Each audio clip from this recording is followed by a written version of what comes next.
Welcome to our deep dive into the theology of Christmas. Ooh, sounds fun. We're going to be exploring the profound meaning behind Christ's birth, using a lecture that we found that really dives deep into the theological reasons for this momentous occasion. Yeah.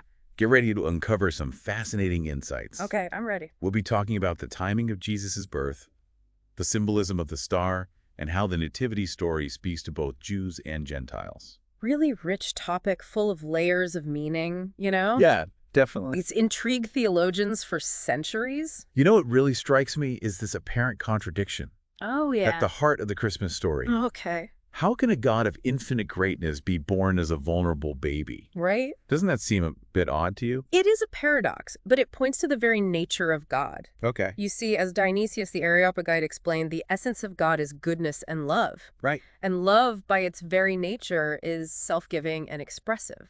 So God being pure love couldn't just stay distant and abstract. Yeah. He had to express that love in a tangible way, right? Precisely. And that's where the incarnation comes in. Hmm. Augustine argued that God didn't diminish himself by becoming human. Instead, he expressed his divine nature through love by uniting with his creation.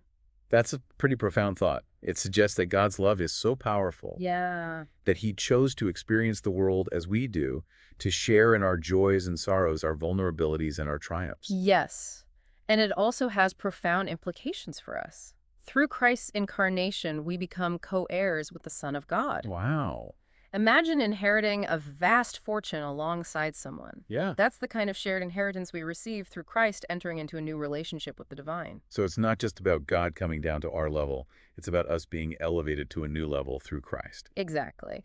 In this lecture that we're looking at today, it delves into 5 key reasons why this incarnation was necessary. Okay. First, it strengthens our faith. Think about it, believing in a distant abstract, God can be a challenge. Yeah. But seeing God's love embodied in a human being like Christ makes that belief much more tangible and accessible.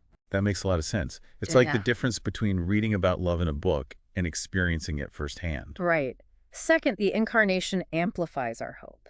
It demonstrates God's profound love and nearness to humanity.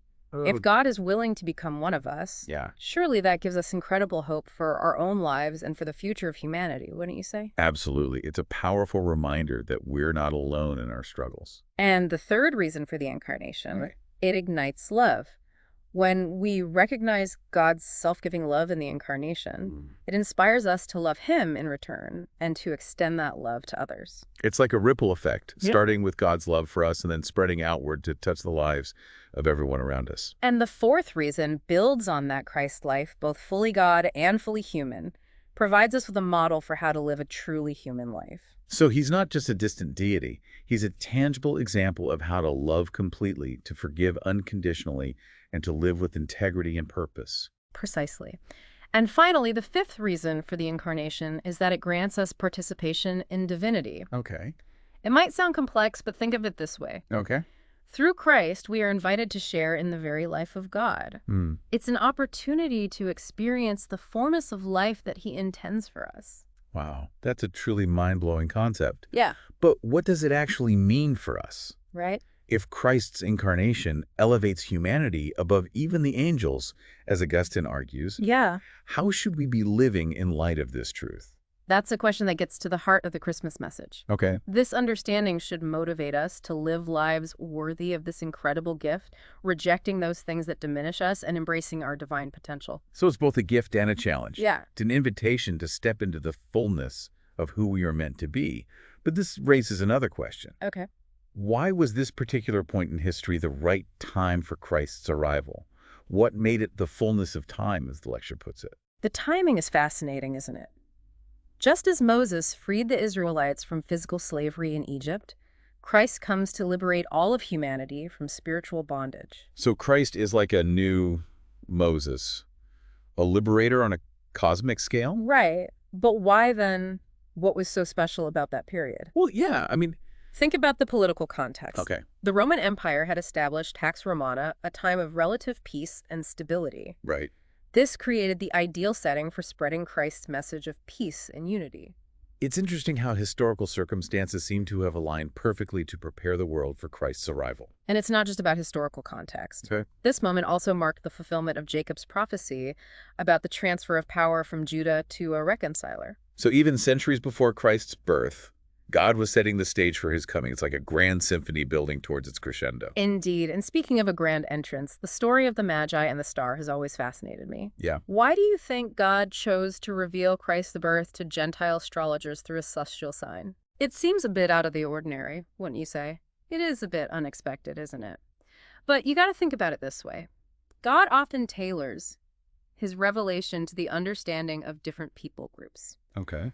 The traditional Jewish mode of revelation was through angels, Right. which was familiar to the Jewish people, but for the Gentile Magi, Yeah. who were astrologers and immersed in the study of the stars. Right. A celestial sign was a much more familiar and meaningful way for God to communicate. That makes sense. Yay. It's like God was speaking their language, meeting them where they were at. Exactly. Some theologians, like Augustine, even suggest that the star itself may have been an angel disguised in a form familiar to the Magi, blurring the line between a physical star and an angelic being. So the specific nature of the star might be less important than its function as a sign from God, a beacon drawing them to Christ. Precisely. And the symbolism doesn't stop there. Okay. The star, much like Abraham's descendants, also points to a heavenly offspring. Okay. Remember, God promised Abraham that his descendants would be as numerous as the stars. Right. The star guiding the Magi connect them to the fulfillment of that promise, a promise that extends beyond the Jewish people to encompass all nations. It's incredible how everything ties together like that, from Abraham's covenant to the appearance of the star to the coming of Christ. It's like we're seeing a grand plan unfolding across generations, a story that we are now a part of. Exactly. The incarnation is not just a historical event. It has implications for us today, Right. inviting us to consider our own place in this grand narrative Right. and to reflect on how we are called to live in light of Christ's coming. It makes you wonder about all the different ways God might be revealing himself to people, even today, perhaps in ways we don't always recognize. Yeah. The key, it seems, is to be open to the possibility of divine revelation in unexpected places and through unexpected means. Absolutely. And, this openness allows us to more fully appreciate the 5 key reasons for the incarnation that the lecture highlights. Yeah. For example, it can be challenging to believe in a loving God when we see so much suffering and injustice in the world. Yeah. But the incarnation, by making God more tangible and relatable, it strengthens our faith, wouldn't you say? It definitely does. Seeing God's love embodied in a person makes it easier to believe that he is with us even in the midst of difficult times. And this naturally leads to the second reason, which is amplifying hope. Knowing that God cares so much for us that he was willing to become one of us gives us hope in the face of any challenge. If God himself can experience suffering and overcome it, then surely we can too. But doesn't the idea of a suffering God make hope more difficult for some? I mean, if even God can suffer, what does that say about our chances of overcoming our own struggles? That's a thought-provoking question, and it's one that many have wrestled with. But I think it's important to remember that God doesn't suffer passively. He suffers with purpose. He suffers for us. He suffers to redeem us. And in his suffering, he shows us that even in the darkest of times, there is hope for resurrection, for new life, for ultimate victory. So in a way, Christ's suffering actually deepens our hope because it shows us that God truly understands what it means to be human, even in the most difficult of circumstances. Exactly. Yeah. And this understanding of God's love for us, a love so profound that he became human for our sake, ignites a fire of love in our own hearts. That's the third reason for the incarnation. It ignites love. Okay. It makes us want to love God in return and to share that love with others. It's like a chain reaction of love, starting with God's love for us and then spreading outward to touch the lives of everyone around us. Beautiful imagery. And from this chain reaction flows the fourth reason, which is providing a model for life. Christ's life shows us what it means to be truly human, to live a life of love, compassion, and service. He's not just a distant deity. He walked among us, experienced the world as we do, and showed us how to live in a way that honors God and brings joy and meaning to our lives. And finally, there's the fifth reason, granting participation in divinity. It's mind-blowing to think that the incarnation allows us to share in God's divine nature. It sounds almost too good to be true. It is a profound mystery, but it's also a source of immense hope and joy. Through Christ, we are drawn into the very life of God, invited to share in his glory and to experience the fullness of life that he intends for us. And this elevation, as Augustine pointed out, places humanity above even the highest angels. Wow, that's quite a statement. So we're not just talking about a slight upgrade here. This is a radical elevation of human nature. Exactly. It's both a gift and a responsibility. We're called to live up to this elevated status, to reject those things that diminish our humanity, and to embrace our true identity as children of God. It's a challenge, but it's also incredibly motivating. Knowing who we are in Christ empowers us to live differently, to make choices that reflect our true identity. And remember, the incarnation provides us with the grace and strength we need to live up to that calling. Now, shifting gears a bit, I'd love to delve deeper into the question of timing. Okay.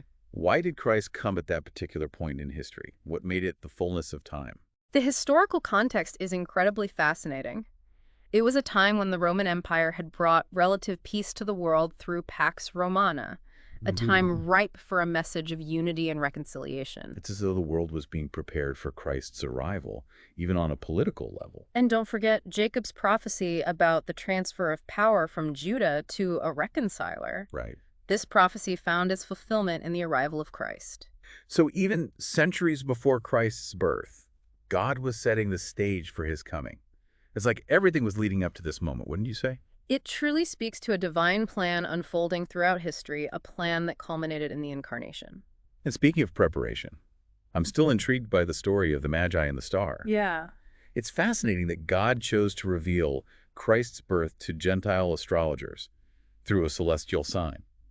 What do you make of that? It speaks to the boundless creativity of God's communication. Okay. He meets us where we are and speaks to us in ways we can understand. Right. The traditional Jewish mode of revelation was through angels. But for the Gentile Magi who were immersed in the study of the stars, a star was a much more familiar and meaningful sign. It's like God was speaking their language, meeting them where they were. Precisely.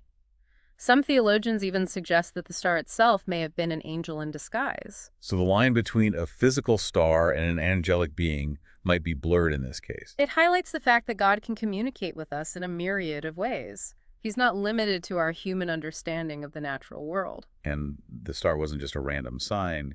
It was connected to God's promise to Abraham. Yes, remember how Abraham was promised descendants as numerous as the stars in the sky? Yes. The star that guided the Magi points to the fulfillment of that promise, a promise that extends beyond the Jewish people to include all nations. It's amazing how it all ties together so beautifully.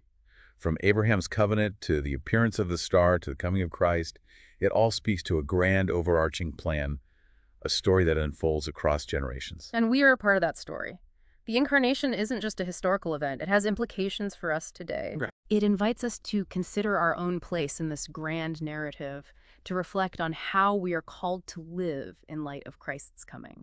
It really makes you think, doesn't it? Yeah. The Christmas story is so much more than just a charming tale of a baby in a manger. Yeah. It's a story full of theological depth, cosmic significance, and personal relevance. Absolutely. And I think one of the most important takeaways is that the incarnation is not just a past event, but an ongoing reality. Christ's presence is with us today, offering us hope, love, and transformation. That's beautifully put. As we continue exploring this lecture, I'm curious to hear more about the gifts the Magi brought: gold, frankincense, and myrrh. Oh, yeah. They weren't just random presents, were they? Not at all. Each one was deeply symbolic, pointing to an aspect of Christ's identity and mission. Right. Gold being the traditional gift for a king, Right. acknowledges Christ as the true king. Okay. Frankincense used in worship represents his divinity. Mhm. And myrrh, a burial spice, foreshadows his sacrificial death. Wow, even in those simple gifts, we see this profound foreshadowing of Christ's purpose. It's incredible how much meaning is packed into every detail of the Christmas story. It's a story that invites us to look beyond the surface and discover those hidden treasures of meaning. And the lecture does a wonderful job of unpacking some of the deeper reasons behind God's decision to become human. Yeah, it really delves into the why of the incarnation. Yeah. One reason that stood out to me was the idea that God chose to become human to help us overcome our fear of evil. Right. By uniting with humanity in Christ, Yeah. God elevates human nature above even the angels, showing us that we don't need to be afraid of spiritual forces. That's a powerful point. It's about empowerment. It's about recognizing that in Christ we have victory over the things that seek to harm us. And it also speaks to the inherent dignity of human nature. God values us so much that he was willing to become one of us. Exactly. It's a message that resonates deeply, especially in a world where human life is often devalued. It reminds us that each and every person is precious in God's sight, created in his image, and worthy of love and respect. And the lecture also highlighted how God's humility in becoming human challenges our pride and self-sufficiency. Right, think about it. The all-powerful God choosing to be born as a helpless baby. Yeah. It's a radical act of humility that shatters any illusions we might have about being in control or self-sufficient. It's a humbling reminder that we need God's grace. We can't do life on our own. And it invites us to cultivate humility in our own lives, to recognize our dependence on God, and to approach life with open hearts and minds. So we've talked about the why of the incarnation, but the lecture also explores the how. Why did God choose to save us through Christ's sacrifice? Couldn't he have found another way? That's a question many have pondered throughout history, while God certainly could have chosen a different path. His choice to save us through self-giving love demonstrates the depth of his love and the true cost of our redemption. It's like God is saying, I love you so much that I'm willing to give everything for you. And that sacrifice, that incredible outpouring of love, has the power to transform us. It breaks the power of sin and death and opens the way for new life, a life of freedom and joy. This deep dive has been truly eye-opening. It's amazing how much theological depth is woven into the Christmas story, isn't it? It really is, and it's a story that we can revisit year after year, always finding new layers of meaning to explore. For me, one of the most important takeaways is that the incarnation isn't just a past event, but an ongoing reality. Christ's presence is with us today, offering us hope, love, and transformation. As we prepare to celebrate Christmas, may we be open to experiencing the wonder and power of the incarnation in our own lives. That's a beautiful sentiment and a perfect way to wrap up our deep dive. Thanks for joining us on this journey of discovery.